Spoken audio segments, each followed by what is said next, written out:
जय हिंद दोस्तों, फिर से एक नई वीडियो में आप लोगों का स्वागत है। दोस्तों आज हम लोग इस वीडियो में पीरियोडिक टेबल आवर्त सारणी से जितने भी क्वेश्चन आरआरसी ग्रुप एग्जाम में पूछे जा रहे हैं उन सारे क्वेश्चनों का हम लोग डिस्कशन करेंगे। तो दोस्तों वीडियो को अंत तक जरूर देखिएगा। अगर चैनल को सब्सक्राइब नहीं किए तो चैनल को सब्सक्राइब कर लीजिएगा, वीडियो को लाइक शेयर जरूर कर दीजिएगा। चलिए दोस्तों वीडियो को स्टार्ट करते हैं।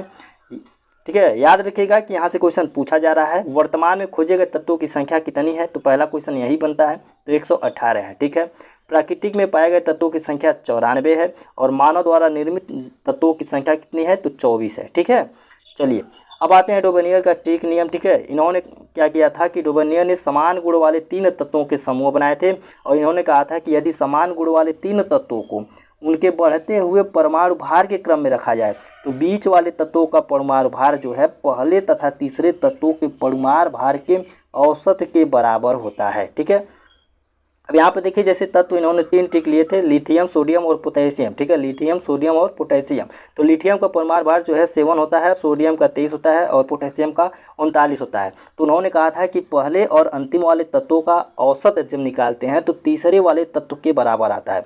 तो जैसे औसत जब निकालेंगे 7 है और प्लस कितना है 39 है।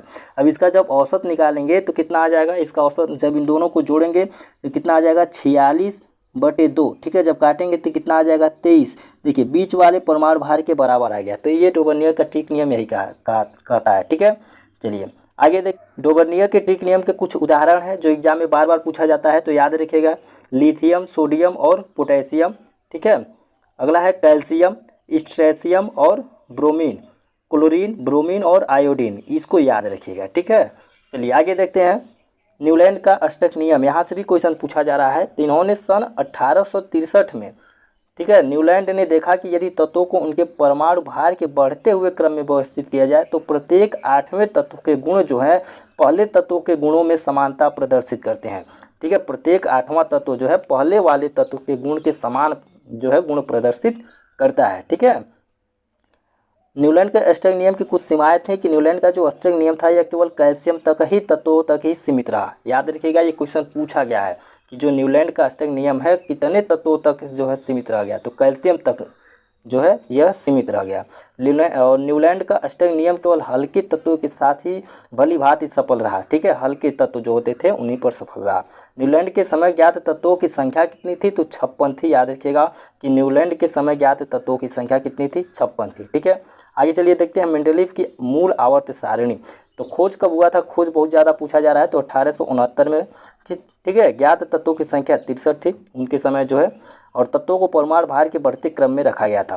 मेंडलीव की जो मूल आवर्त सारणी है उसमें तत्वों को परमाणु भार के बढ़ते क्रम में रखा गया था और आवर्त की संख्या 7 था, वर्ग की संख्या 9 था। ठीक है, मेंडलीव की आधुनिक आवर्त सारणी, तो मोसले ने क्या किया कि 1913 में मेंडलीव की जो आवर्त सारणी है उसमें संशोधन करके आधुनिक आवर्त सारणी नियम दिया। ठीक है, तो क्वेश्चन पूछा जाता है कि मेंडलीव की आधुनिक आवर्त सारणी किसने बनाई, तो मोसले ने 1913 में बनाई थी। उन्होंने क्या किया कि तत्वों को परमाणु क्रमांक के बढ़ते क्रम में रखा। ठीक है, तत्वों को परमाणु क्रमांक के बढ़ते क्रम में रखा।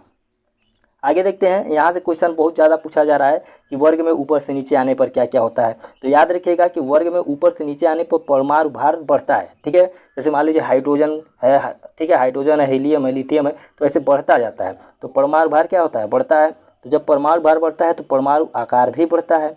परमाणु आकार बढ़ता है, विद्युत धनात्मकता भी बढ़ती है और धात्विक गुण भी बढ़ता है। ठीक है, अब घटता क्या है, तो आयनन विभव घटता है, विद्युत ऋणात्मकता घटती है। ठीक है, इलेक्ट्रॉन बंधुता घटती है ऊपर से नीचे आने पर। ठीक है, याद रखिएगा।